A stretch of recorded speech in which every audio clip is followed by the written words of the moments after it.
بسم الله الرحمن الرحيم القارعة ما القارعة وما أدراك ما القارعة يوم يكون الناس كالفراش المبثوث وتكون الجبال كالعهن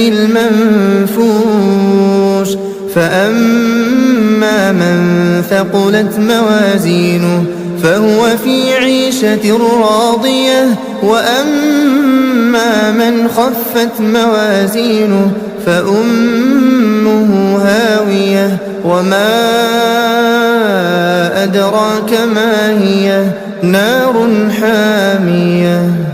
بسم الله الرحمن الرحيم ألهاكم التكاثر حتى زرتم المقابر كلا سوف تعلمون ثم كلا سوف تعلمون كلا لو تعلمون علم اليقين لترون الجحيم ثم لترونها عين اليقين ثم لتسألن يومئذ عن النعيم بسم الله الرحمن الرحيم والعصر إن الإنسان لفي خسر إلا الذين آمنوا وعملوا الصالحات وتواصوا بالحق وتواصوا بالصبر بسم الله الرحمن الرحيم ويل لكل همزة لمزة الذي جمع مالا وعدده يحسب أن ماله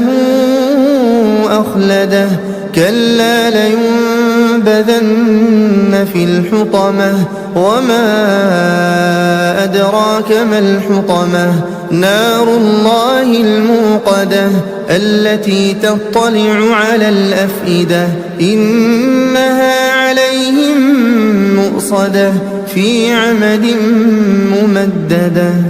بسم الله الرحمن الرحيم ألم تر كيف فعل ربك بأصحاب الفيل ألم يجعل كيدهم في تضليل وأرسل عليهم طيرا أبابيل ترميهم بحجارة من سجيل فجعلهم كعصف مأكول